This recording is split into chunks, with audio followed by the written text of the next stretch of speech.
Start. हाँ, अभी hello students, आज हम लोग क्लास 6 और 7 का विज्ञान लेकर कुछ प्रश्न आए हुए हैं। हम यहाँ पे प्रश्न है, विसर्पी लता किसे कहते हैं? तो कुछ पौधे भूमि की सतह पर फैलकर बढ़ते हैं, उसे विसर्पी लता कहते हैं। अगला प्रश्न है, सिराएं किसे कहते हैं? तो पौधों की पत्ते पर पतली रेखाओं को सिराएं कहते हैं। अगला प्रश्न है, सिरा विन्यास किसे कहते हैं? तो सिराओं द्वारा दर्शाए गए पैटर्न को सिरा विन्यास कहते हैं।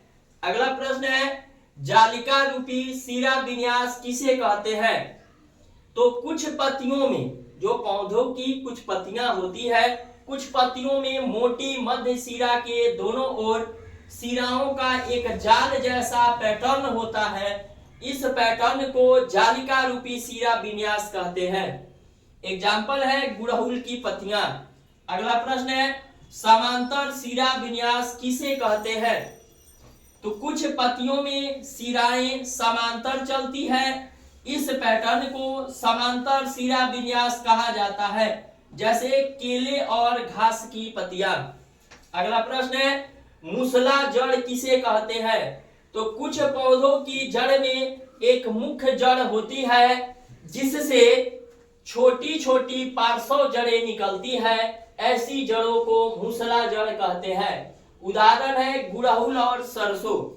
अगला प्रश्न है, झकड़ा जड़ अथवा रेशेदार जड़ किसे कहते हैं? तो देखिए, कुछ पौधों की जड़ें समान माप की पतली जड़ों के गुच्छों के रूप में दिखाई देती है, जो तने के आधार से निकलती है।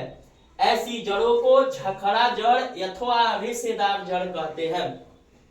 अगला प्रश्न है, बीज पत्र किसे कहते हैं?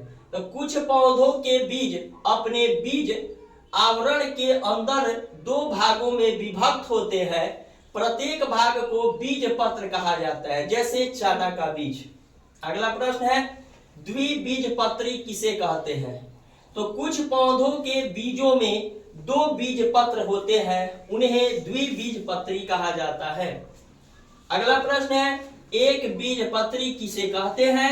कुछ पौधों के बीज में एक पतला बीज पत्र होता है, ऐसे बीज वाले पौधों को एक बीजपत्री कहा जाता है। उदाहरण है मक्का का बीज। तो यहाँ हम प्रश्न लेकर आए हुए हैं, क्लास 6 और 7 दोनों के लिए इंपॉर्टेंट है, और इसको जरूर आप लोग याद करेंगे। चैनल को सब्सक्राइब जरूर कीजिएगा और लाइक बटन जरूर दबाइएगा। ऐसे ही वीडियो लेकर हम आते रहेंगे। Thank you.